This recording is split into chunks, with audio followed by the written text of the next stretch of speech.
is available at ColvilleToyota.com. A small-town dealership with a big heart. And by Chewelah Flooring.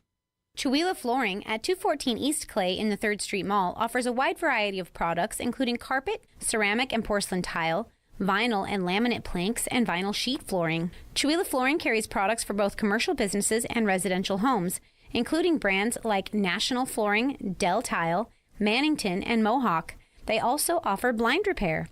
For more information, you can visit online at ChewelahFlooring.com, call 509-935-8021, or via email at ChewelahFlooring@gmail.com.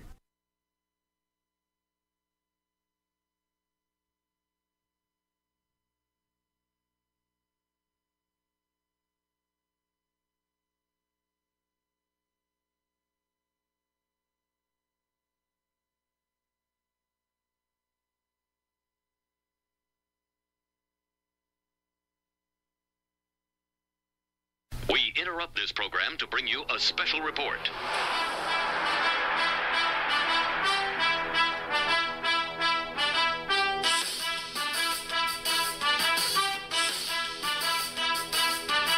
This sounds very news-like and official.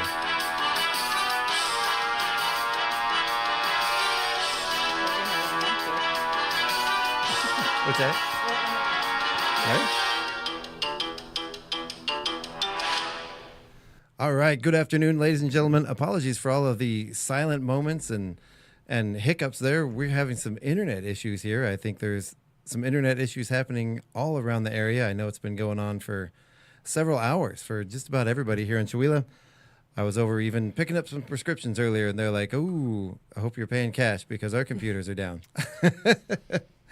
So we are here in the studio today. We have a couple of lovely young ladies here joining us to talk about the Chewelah, or the Children's Art Festival happening in the park on Saturday. This year, the Chewelah Arts Guild has partnered with the Chewelah Festivals Association to bring you the arts, the Children's Art Festival and Summerfest all in one event, and it's going to be amazing. So welcome. We have Gail Shirapa here. Am I saying your last name right, Gail? You got it. I got it. I know. I've been practicing that for a while. Well, I've always said it right. And everyone always asks me, they're like, "Oh my, have I been saying her last name wrong?" And I'm like, "I don't know. I think it's Shirape." Anyway, we have the lovely Gail Shirape here, and we have Monica Volz here by her side to talk about the Children's Art Festival. Good afternoon, ladies. Good afternoon. Good afternoon. Good afternoon. Let me get a little closer to that mic there, Gail. All right. Yeah, so this is, how many years now has the Children's Art Festival been happening? Well, for me, the Children's Art Festival goes all the way back to 1986.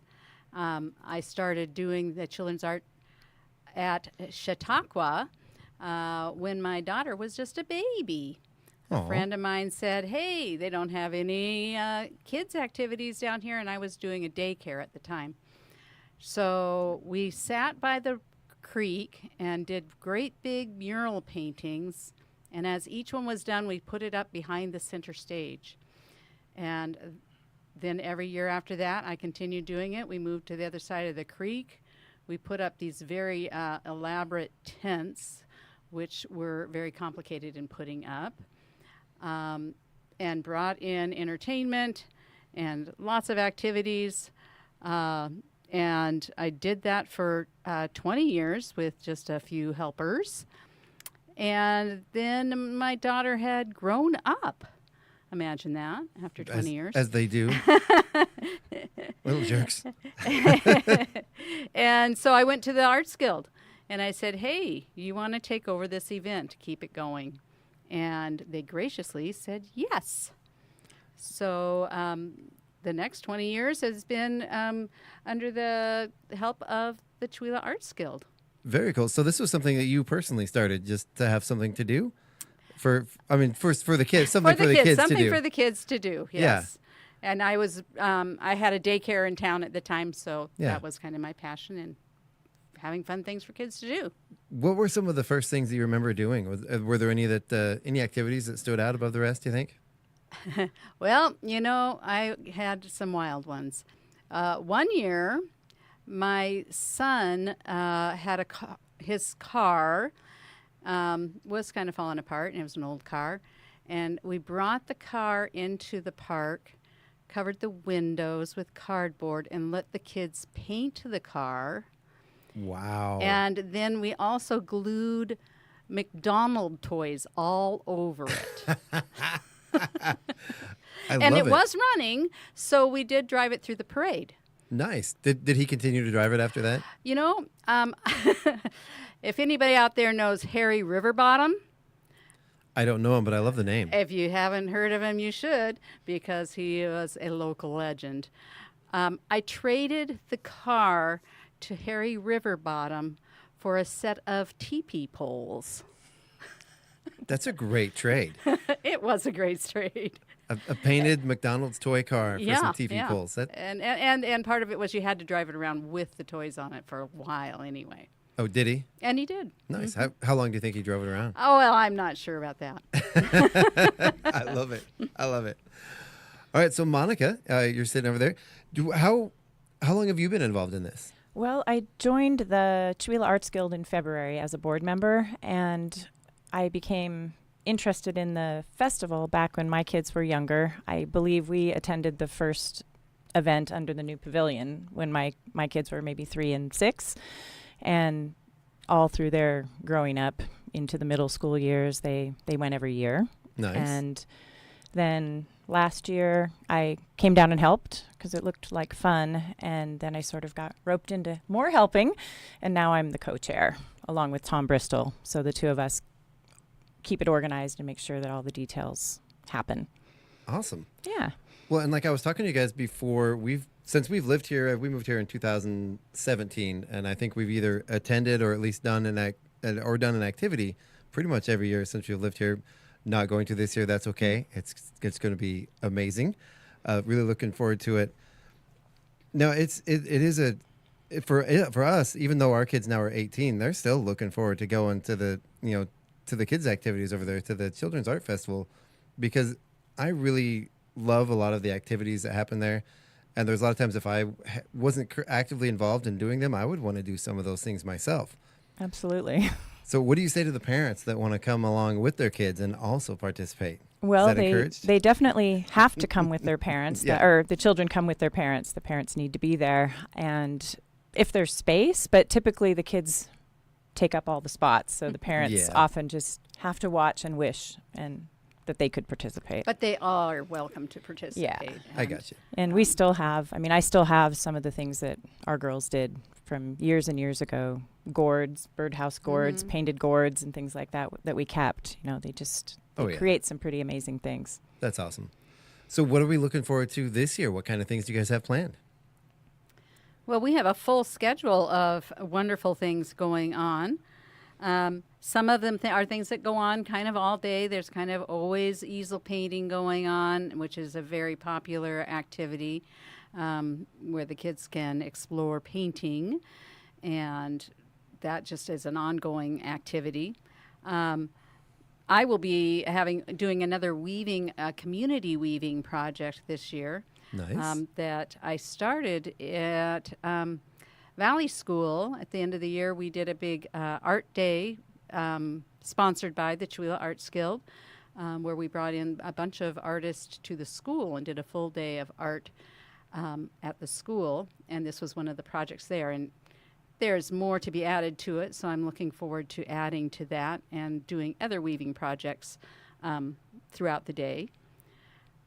We're also excited to have Ben Patterson, who is our scholarship award recipient this year, high school graduate. Nice. And one of his passions that he started doing during the pandemic is dominoes. And he actually has his own domino channel and creates these elaborate domino tumblings. Yeah. So is he going to have something pre-set up there that we're all going to have a drum roll and watch it topple, or is he going to be working with the kids? I think he's going to be doing both. He will Nice. have something for us to look at and watch, see what happens, and then also show the kids a little bit of how it all works and let them do some hands-on things with the dominoes themselves. That's fantastic. I love that. Yeah, he's really excited to participate. I get it's in my Facebook algorithm. I get the videos all the time pop up of people that do the big elaborate domino setup, and there's even a TV show. I don't know if they're still doing it, but for a while there was a competition TV show where people do these huge. The floor they have to fill with dominoes is like 25 by 25 feet. Wow. And they have these huge. They have like a week that they have to set all this stuff up, and they're exhausted by the end. It's a lot of fun. Yeah. Well, and I've looked at Ben's YouTube channel, and I just wonder what his house looks like when he's building these elaborate things all over his house, and how nobody knocks it down. My dogs would not allow that to happen in my house. Do you happen to know the name of his YouTube channel? Can we plug it here? Oh gosh, I'm not exactly sure. B13, something like that. Okay. Well, you know what? You can go to the art festival and ask him yourself. That's right. I'm There you sure go. he will be promoting his channel there. I think I was an adult before I finally learned that dominoes was an actual game and not just meant for knocking over. So.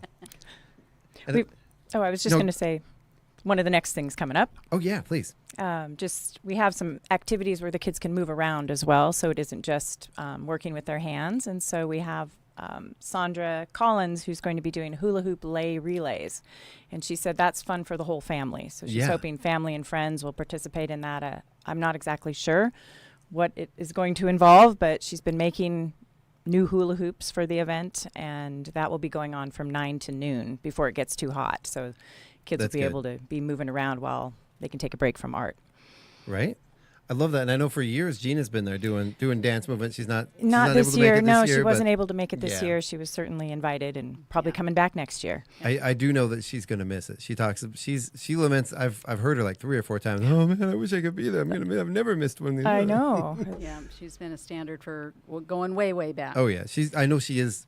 She's updated some of her hula hoops also to pitch in for the hula hoop relay. Yeah, Oh, she nice. is. Yeah, she is donating or Letting us use letting them. us use some of her hula hoops as well. That's awesome. So, That is fantastic. hey, and another one of Yeah. our scholarship awards is Bryn Smith. She's the art teacher at Valley School, Nice. and she got one of our scholarships as a returning to school adult scholarship. Very and, cool. Which we started offering last year. And she had to go back to school to become an official teacher to teach art at Valley School. So we are excited to have given her that scholarship. And she will be also helping at the Children's Pavilion doing rock painting. That's great. I really appreciate you guys recognizing adults that go back to school, because I know that as an adult, many times, I know during COVID especially, a lot of people were I was considering it. Just that leap to just, as an adult, to drop everything, go back to school. That's huge. It takes a lot of courage. Oh, and she didn't drop everything. She has 2 busy boys and is still teaching art at Valley School. So she just added something else to her plate and was doing some coaching. So she's one busy woman. And, Oh, wow. It does amazing work. So we were really happy to support that. And yeah, as an adult, grants aren't available for returning to school. Even funding for student. Well, we don't even want to talk about student loans right now. But yeah. There's kudos to you. Yeah. Kudos to you. That's awesome. And what was she going to be doing again? Rock painting, and one of the things that she personally likes to do is mandala work. So Yeah. she'll be doing some mandala style rock painting Oh, that's fantastic. Like with the dot work. with the little dots. Yeah. Yes. Oh, I love that. Yeah. That is amazing. I can't wait to see some of the rocks that come out of that. I am excited to do that. Yeah. I do. We have right now. It's just a patch of weeds, but we have a little garden area in front of our house, and it's fun. We often see new painted rocks appearing in our garden. It happened. We found a couple of them, stuck them out there, and now they've kind of go in this rotation over the last few years that someone's been picking them up and dropping them off, and they change all the time. And it's fun That's to see wonderful. That is. to go out there and see the new rocks. I think it adds a nice little smile to our face. Yeah. I love seeing that all over. Okay, so what I know we have is there anything else on your list there? Oh yes, we have Oh, more. I'm sure. Yeah, keep going. Yeah. Keep going. Let's see what else you got. Well, we have Stage Time participating, the Yes. Boxes and Hats show that Janet Bresnahan has been working on with the children, and they'll be doing 2 shows, one at 10 o'clock and one at 1 o'clock. And so art still goes on, but it also kind of stops a little bit during that time, and everybody goes and watches the show, and then the kids come running back to do art right afterwards. But Yeah. that's going to be really fun to have as part of the whole program. So do you guys have a sneak peek about, because this concept of boxes and hats I love. Two of my favorite kids books when my kids were young were It's Not a Box and I Want My Hat Back. So to me, that's like my kids' childhood right there, reading stories. Well, it's kind of fun. I was telling Monica here that my granddaughters are in the Stage Time production this year. They're coming up from Spokane with a friend of theirs who's actually coming from Oregon, from the Oregon coast. They're camping out at my place and doing Stage Time summer camp all through the week and going to be in the show. And I don't want to give too much away of this one because I think we're all going to be surprised. Oh, I love how they, in such a short time, basically 4 days, are able to produce a whole show and put it on, and it's always so impressive, the kids, It is. what they manage to do in such a short time. Can't wait to see it. I can't even imagine doing that in 4 days. Janet makes magic happen. She really does. Yeah. And another big kudos to Janet for everything she does here for the theater. Yeah, she has like 35 kids, and what's always amazing to me is they're all just intent and watching and want to be on stage, and so they're quiet, and they're she can have 35 kids just involved. Which is when Janet speaks, kids in the room stop with all of them and they listen. I've seen it, and I'm like, what kind of magic does this woman have? They know that over there's something these fun's children? going to happen, and they want to be doing it. I think that's it. And I think there's a lot to be said about someone that commands the respect of a room rather than have people listen because, oh, no, we don't want her to yell at us. And Janet gets that from those kids. They listen to her. They stop what they're doing because they want to hear what she has to say. They want to be involved in the next activity. What's going to happen next? And she's so amazing with those kids. And the kids that come out of the Stage Time program and then come in and do shows with the adult groups, with like, the Park Avenue. Well, it's no longer the Park Avenue Players. Center Stage Productions. Center Stage Productions. Thank you. They make all the adults look really bad. They are so professional and so polished when they come out of Stage Time after doing a few shows. It is incredible. They're on a different level than most of the adults that just come in. Yeah. Chewelah is very, very lucky to have Janet and the program that she's built over the years. And she's probably been doing this Stage Time for nearly the 40 years that she was doing it for me when I was down in the pavilion. So. Oh, yeah. And the production quality, the production value of the plays that come out are next level. I mean, it's amazing that a town our size can come up with productions that are that great with all the kids. Yeah, it wonderful, really is. Wonderful. Yep. All right, I can go on that forever. What else do we have here?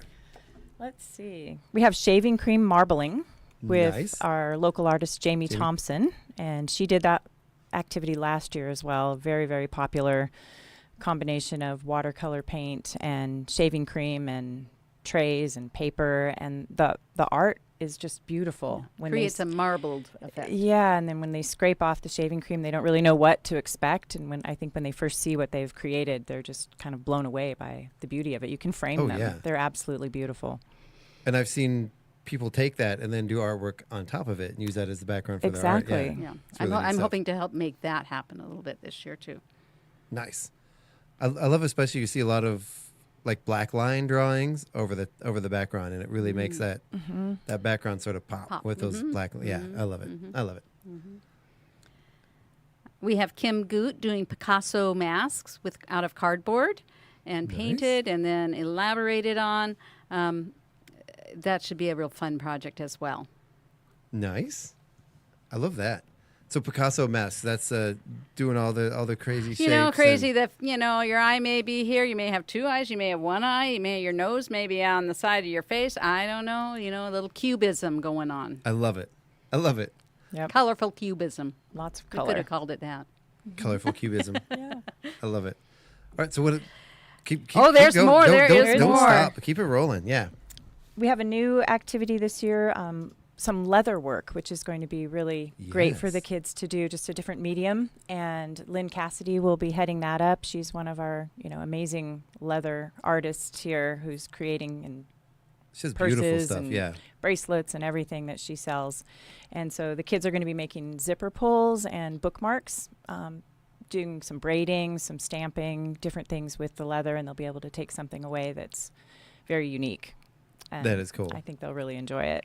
And you don't get, especially as a kid, you don't get many chances to work with leather. So that's a really unique sort of fun thing. And it's, you know, it's one of those trades where it's more than just an art form. It's a trade as well. And I think it's one of those that's important to at least expose kids to. You're going to get maybe 1 out of 100 that might pick that up and run with it. But it's important to have one of those art forms that I really feel like that needs to continue. Exactly. And just to touch the leather and manipulate it with your fingers and things is something different than using a pencil or paint. So it's going to be good for the kids.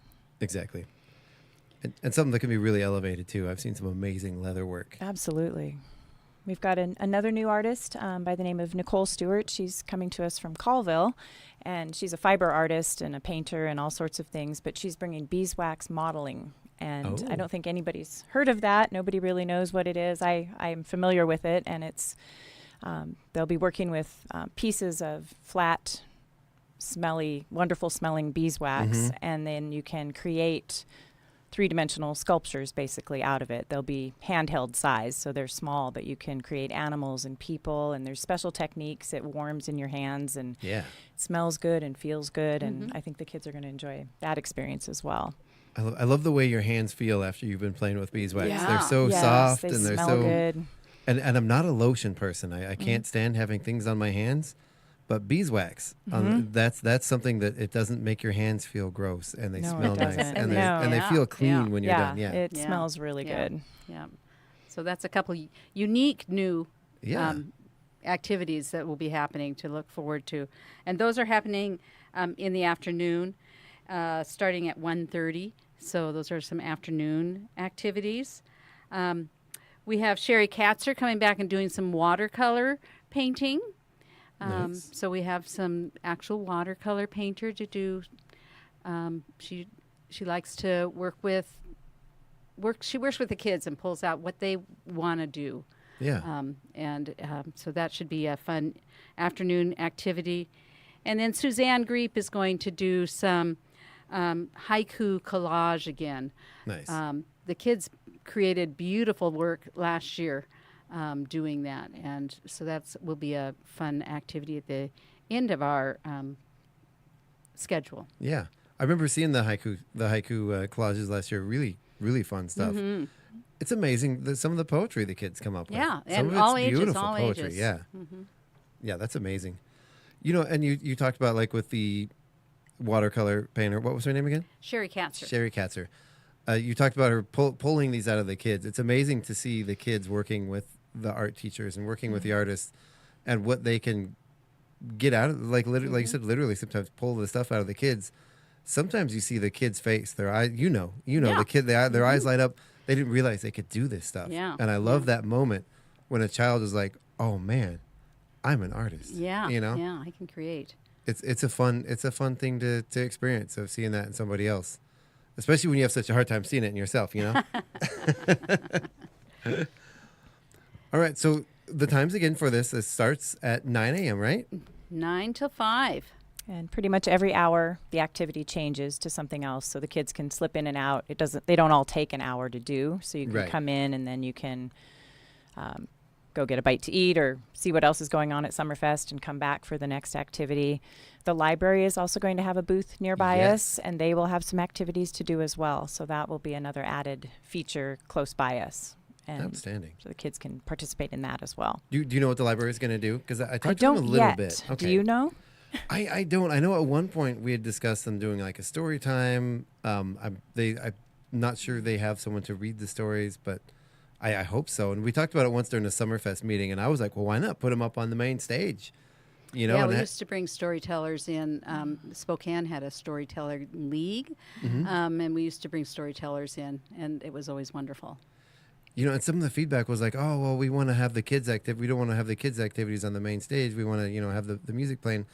I'm like, listening to a story is not for kids. No. I don't care what age level the story is written for. If somebody's, A good storyteller can, I'll listen to that all day. I'll listen to somebody read the phone book if they read it well enough, So somebody with a great voice telling a great story. you literally can't beat that. I mean, that's what media is, you know. It's radio, it's movies, it's TV, it's storytellers. Yeah. So I really appreciate that, and I look forward to seeing our library there. Yeah. One of the things we wanted to point out is the Arts Guild really wants to support our local artists, and we don't ask them to just volunteer their time. We respect that they are artists and that's their profession, so we pay them for their time. Yes. Some of them donate that back, but we feel it's important to respect the artist and pay them for their time and that they're offering to us. 100% agree, and I think that's one thing in the community that I think we're really starting between what the work that the Arts Guild is doing, the Creative District, us here at the radio station is finally recognizing that art is a career. Art is work, and the amount of, especially when it comes to musicians, the amount of time and effort it puts into that. And historically, a lot of people, around here, exposure is a bad word, but the amount of time and effort it takes for them to learn their craft, to be able to get up on stage, perform it, it's a special thing. And I really appreciate this. It's not just here, it's around the world now. The recognition of that and the understanding that, no, these are not, people that are just kind of doing this hobby off to the side that they can do for free and entertain you. No, this is a very serious craft, and these people take it seriously, and there is value in it. So I really appreciate that. Yeah. And I know we've all been working really hard to sort of create the culture of stop asking the artist to perform for free. To always give, and always give. Because your time is, of course, if they want to donate, that's great. Yes. Please donate. Yeah. But always give them the option. So I appreciate that. Now I'm off my soapbox. Oh, what do you have there? Oh, yes. We did want to also talk a little bit about the history of the pavilion. Yes, please. And how that came to be, because it enables us to have this program now without having to rent and build tents and do all of that. It's a permanent structure, and it's just got an interesting backstory a little bit, how that came to be for Chewelah. And I think some people are aware of it and others aren't. And it was kind of a little brainchild of Tom Bristol, our local architect here, and he had a little dream at a dinner one night and drew a sketch on the back of a plate, and I actually saw that plate today, so it still exists. Really? A little sketch, that's incredible. And what he was picturing, what it would look like, where it would block out the sun and still be airy and have a artistic feel to it, and that's what we have now. And it checks all of those boxes. It does. People are using it all year round for other events and family parties and things like that too. But for us to be able to have it specifically for the kids' art program is wonderful. And it's gorgeous. Yes. So yeah, tell me, elaborate on the history of that a little bit. Well, I believe it was 2011 that he had the idea, and it was approved and funding was found. Yeah. Do you remember how that happened? Well, that was after I had passed my baton to the Arts Guild, and after I had been setting up this elaborate parachute canopy, and the Arts Guild said, yeah, we don't want to do that. We have bigger and better ideas. And so that's when Tom stepped in and came up with this wonderful, wonderful space that is a permanent structure that can be used by everybody in the community. Oh, yeah. Many volunteer hours and donations went into creating that space. Yeah, that's what I was going to ask. So it mostly community funded then? Yes, there was, If you go in, you'll see plaques of people who have donated funds towards the building of that and it's space. Lots of local names up there. Yep. And helped then, it of course, happen. a lot of manpower. Oh, yeah. So was it built by volunteers then as well? Yes. Very cool. And the festival wouldn't exist without volunteers either. We have our wonderful artists, but then the lineup of volunteers that are helping make it all happen is quite extensive, and they are all local people as well. They they come and help for a couple hours at a time or all day, and they're there to make sure it runs smoothly and that we have the supplies we need and that the paintings are getting hung up and the kids are moving through, and so it's just a wonderful team. It is, and I've been there multiple times, and everybody's having so much fun, and you can tell the volunteers there are there because they want to be. Yeah, It's a lot of fun. I've had people ask if they could volunteer, and that's always nice, instead of having to drum them all up and beg. Oh, yeah. It's a pretty easy ask when I contact them. They're like, absolutely, I'm in. If somebody contacts you, the answer is yes, right? Pretty much. Yes, please. Yeah. The more the merrier. Right? Setup will start on Friday. Yes. Right. We have to clean the pavilion first, and then we gather all the stuff from the various storage areas. We've got a big trailer to move things around and set it up and then clean it up. So it's basically 3 days to make it happen for the one day. Very cool. Yeah. So if somebody does want to volunteer, is it too late for this event It is to not volunteer? too Okay. late. They can fit in any aspect of it, whether it's set up, clean up, or helping throughout the day. They would just need to reach out to me. Okay. And how can they, who do they contact to volunteer? I would say Or how would they do that? the best way, perhaps either a phone call or a text or my email. I can share all of that. It's pretty easy. Okay. Is that okay? Yeah, sure. Okay. If you're okay with announcing your phone number over the air, Well, you might I don't not know. want to. Maybe how about my email? Maybe. Yeah, perfect. Yeah, Perfect. that's easier. Yeah. Okay. So that's just my name, Monica Voltz. Okay. At yahoo.com. And that's MONICAVOLTZ. There you go. Just one word. Just one word. One word. Yep. No spaces, no characters. And that was At Yahoo. At yahoo.com. Yep. Okay, perfect. I'd love to hear from more people. And maybe if they don't remember that or they want to go back later, could they maybe check out the or the Arts Guild The Facebook Arts page? Guild web page, yep. Yep. There will be Yeah, information there's- there. The Facebook, Chewelah Arts Guild Facebook page, and there's contact information. They can reach out to whatever contact is on there, and it'll get to me. Very cool. Yeah. Yep. And that's for volunteers who just want to help or other artists who want to be involved in any of our other programs. We are love to hear from other artists as well. Very cool. Well, look, I know that it's Janet that's doing the stage time group there in the park, the boxes and hats. They're practicing all week. I'm assuming that registration closed before they started. So yeah, I announced it yesterday in my daily announcements. I haven't done it because I know they're probably. Yep, they started on Monday, and my granddaughter already came home excited about, I think I've got this part, and I think I've got this, and I'm this color, and Awesome. and I have to think of something I would put in my box that brings me joy. Nice. There's my one hint. Ooh, that sounds like fun. Well, in the book I was talking about, the box, it's not a box. It was a lovely book. If you haven't read it yet, again, the book is called "It's Not a Box," and it's a story going through a kid playing with a box in their house, and their parents like, "Oh, what are you doing with that box?" And kid's like, "Oh, it's not a box. It's this." And then as the story goes on, it becomes more and more elaborate till at the end, it's not a box anymore. It's a rocket ship or it's whatever it is. And it's just a fun little book, and it helps kids explore their imagination and really, because we all know. I mean, you buy the kid a toy, and the toy gets thrown in the bedroom, and the box gets played with for a while. Absolutely. Kids and cats, man, I tell you. Absolutely.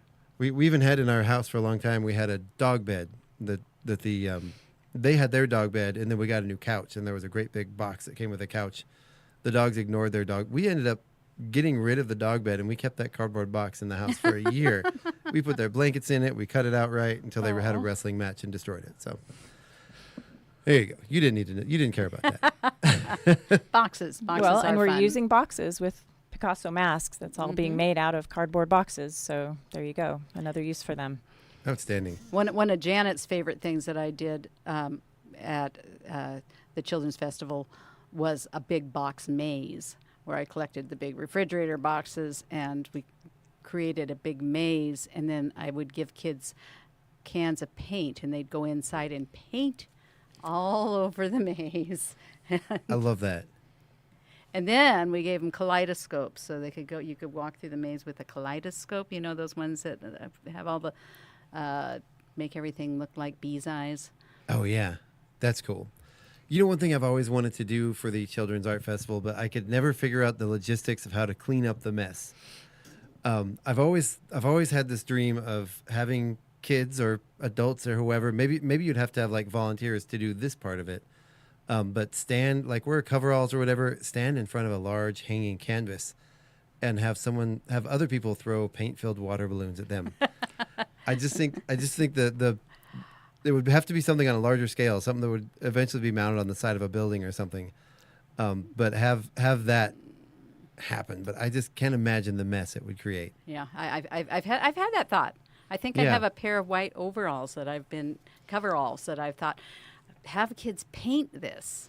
This would be fun. Somebody wearing it. Oh yeah. But I like the idea of having squirt guns, maybe not rubber balloons. We should explore it. There's possibilities. What if we could there. have a combination of the two and have squirt guns and water balloons and just let the kids go nuts? Absolutely. Have volunteer adults wearing the outfits. Mm-hmm. They've earned the right to be painted.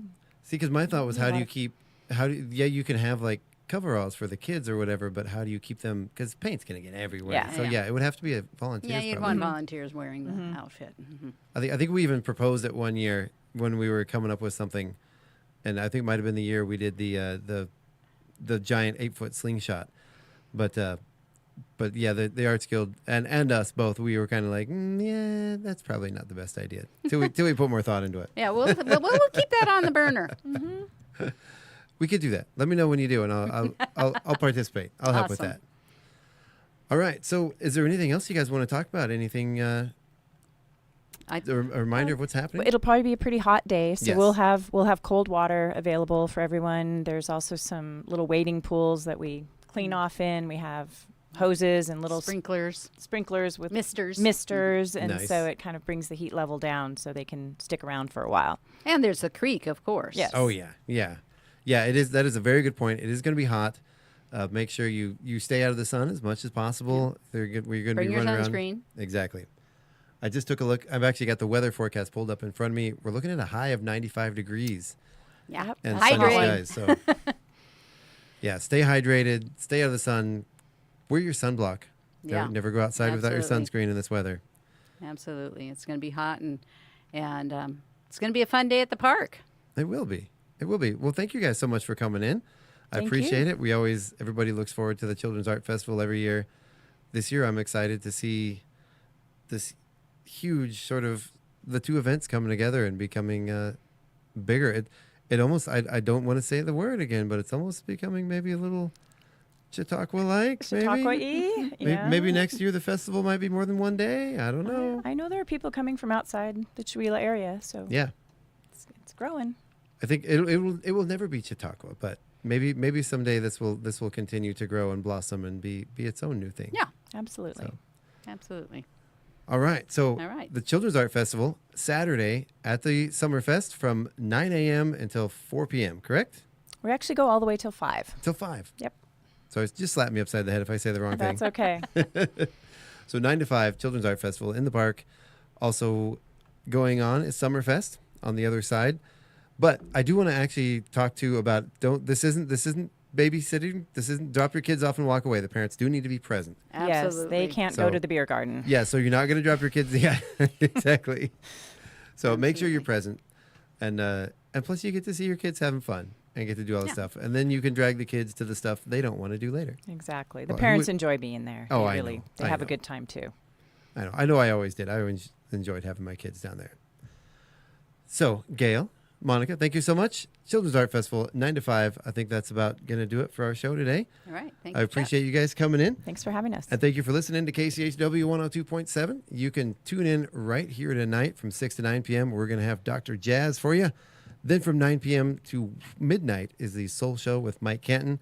You can tune in tomorrow morning on the KCHW Morning Show with myself, Sharon Ludwig, Paula Randall, and we have our very special guest tomorrow, Nate Ostrander, who is going to be headlining the Summerfest. Yeah, he's going to be joining us on the show. Very cool. Looking forward to having him on. He's been on our show before, and he's always a great guest, phenomenal musician. We hope if you go out there, stick around for the main event for Nate. You're not going to want to miss him. It's one of those, I said it for the Red Elvis show, and I'm going to say it again. It's not one of those where you're going to want to hear about how great it was the next day. You're going to want to be there and experience it, because Nate is a phenomenal musician, and Awesome. he's on his way to big things. So thank you so much for tuning in. With that said, we're going to get back to the music. Have a great day, everybody.